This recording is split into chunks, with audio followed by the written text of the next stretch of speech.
जोङो बिटिसि ओनसोलाव गासै मोनबा जोंनि जिहेतु बेवहाय इन्डिजिनास फुडा जोबोद पपुलार जोंनि फिथानिफ्राय लानानै बायदिसिना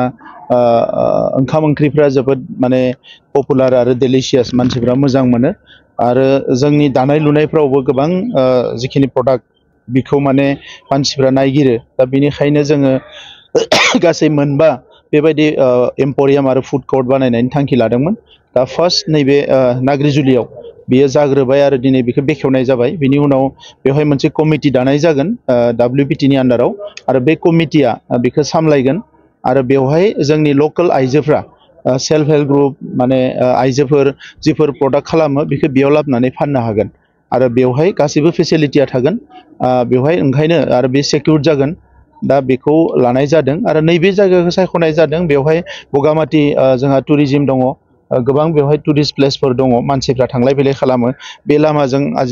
आथिखालाव तेजपुर अरुणाचल जेरावबो मानसिफोर थाङो दा नंखायनो नैबे जायगाखौ जों सायख'नाय जादों आरो बेवहाय आं सानदों जे बे जि थांखिखौ लानानै बेवहाय बेखौ गायसननाय जादों बेयो जाफुंसार जागोन जों नुबाय बेराफारसेनो बेखौ बेखेवनायाथ' गोरलै खोथा खिन्थु नाथाय बेखौ रैखानाबेखन होनायनि बेलायाव बिनि थाखायनो जों मोनसे कमिटि बानायगोन इमिडियेटलि जोंहा बेवहाय इएमबो दोङो लकेल MCLA बिथाङा आरो जोंनि बाखिखिनि जोंनि दैदेनगिरिफोरखौ लानानै मोनसे कमिटि बानायगोन जाहाथे बिनि मेनटेनेन्स आरो बेखौ सामलायनाया मोजां जायो आरो बेनि गेजेरजों रायजो राजाफ्रा माबायदि मुलाम्फा जानो हागोन दिनैहाय बिटिआरनि जोंनि बयनिबो सिबिजाथाव मानगोनां गाहाय प्रमद बर' बिथाङा जों ट्राइबेल फुड कर्टयाव मोनसे बेखेवनानै होबाय तामुलपुर समस्तिनि नाग्रिजुलिनि बे हाइलेण्डआव आरो बेहाय जोंहा मोनसे टारगेट दङ जोङो बिटिआर ओनसोलनि गोबां जायगाफोराव नैबे ट्राइबेल फुड कर्टखौ जोङो बेखेवनो थाखाय थांखि लादों आरो बेनि गेजेरजों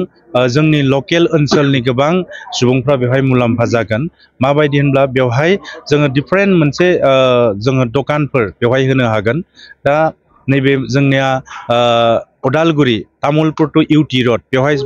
सानफ्रोमबो हाजार हाजार मानसिफ्रा सुबुंफ्रा थांलाय फैलाय खालामो दा बेवहाय गुबुन गुबुन जायगानिफ्रायबो सुबुंफोर दिनै फैयो फरेननि सुबुंफोर फैयो गुबुन रायजोनि सुबुंफोर फैयो दा फैयोब्ला नैबेयाव जोंना गुबुन गुबुन जों आखाइजों दानाय जानाय लोंनायनि थागोन बा गुबुन गुबुन दखानफोर जायफोर गलाफोराव जोङो ओनसोलनि सुबुंफोरा बानायनाय मुवाफोरखौ बेनि गेजेरजों फाननाय जागोन दा बेनि गेजेरजों बेवहाय गोबाङानो गला होनो चान्स मोनगोन खाबु मोनगोन आरो बेनि गेजेरजों जोङो ओनसोलनि गोबां सुबुंफ्रा इयुथ आनएमप्लय सुबुंफ्रा दिनै बेनि गेजेरजों मुलाम्फा मोननो हागोन ओनसोलनि रायजो राजानिसिम मा खावलायनो हागोन ओनसोलनि रायजो राजानिसिम खावलायनाया बेनो गोदान बोसोर फैगासिनो दङ पिकनिक जानायनि सम फैगासिनो दङ दा ख्रिस्टमास फैगासिनो दङ दा बयबो गाव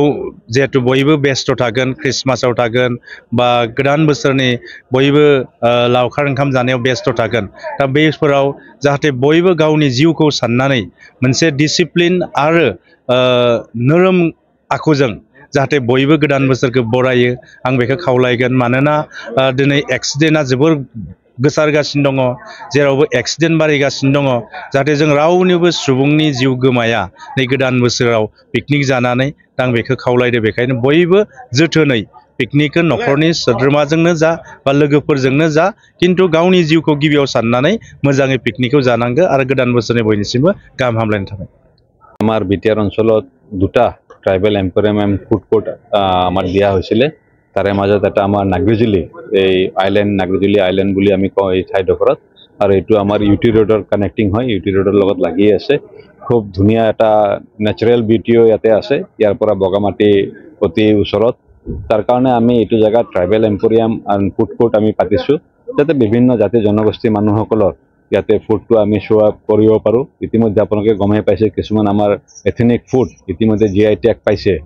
আমাৰ অলনা তেনেকুৱা ধৰণৰ তো সেই বস্তুটো আমি কেনেকুৱাকৈ আগবঢ়াই লৈ যাব পাৰোঁ তাৰ কাৰণে আমি ট্ৰাইবেল এম্পৰিয়ামটো ইয়াতে বনাইছোঁ তাৰ লগতে আৰু দুটা অনুষ্ঠান তেনেকুৱা বনি আছে আমাৰ টুৰিজিম ডিপাৰ্টমেণ্টৰ পৰা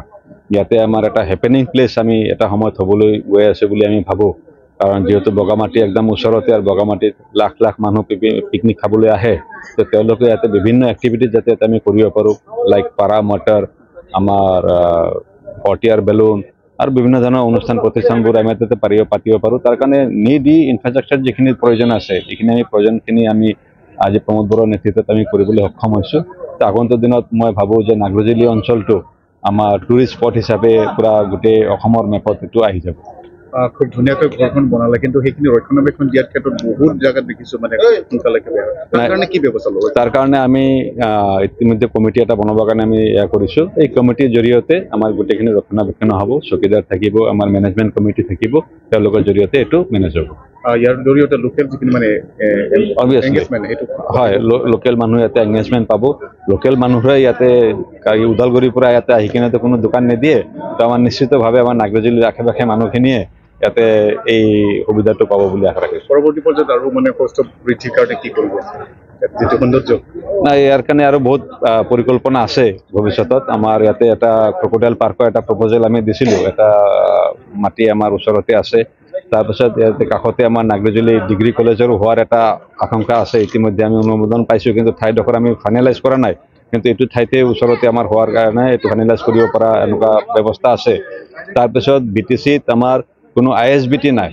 আমাৰ UT ৰোডত এটা ডাঙৰ এটা বাছ ষ্টেণ্ডৰ প্ৰয়োজন। তো আমি এটা বাছ ষ্টেণ্ডৰ এটা প্ৰপ'জেল আমি দিছোঁ যে আমাৰ উল্টা চাইডৰ দক্ষিণ চাইডৰ যিটো প্লট আছে, সেইটো প্লটত যাতে ডাঙৰ চবতকৈ BTCৰ বাছ ষ্টেণ্ডটো হয়। তেনেকুৱা ধৰণৰ বহুতখিনি বস্তু হ'ব লগা আছে। আজি 4 বছৰে হ'ল, 4 বছৰত এইখিনি আমি ডেভেলপমেণ্ট কৰিবলৈ সক্ষম হৈছোঁ। আগন্তুক আৰু 5 বছৰত আপুনি এইটো অঞ্চল বিভিন্ন মানুহৰ জাগাৰ মানুহৰ মুখত শুনিব যে বগামাটিৰ নাগ্ৰজুলি আইলেণ্ড এনেকুৱা এটা পৰিৱেশ আছে য'ত আমি সকলোৱে যাব পাৰোঁ। খুব ধুনীয়া পৰিৱেশ। ইয়াতে এটা পাৰ্ক, চিলড্ৰেন পাৰ্ক বনি আছে, আপোনাৰ ৱাকিং জ'ন বনিব। তো তেনেকুৱাকৈ বিভিন্ন আমাৰ প্ৰগ্ৰামবোৰ আছে আৰু ইনফ্ৰাষ্ট্ৰাকচাৰখিনি বনিব।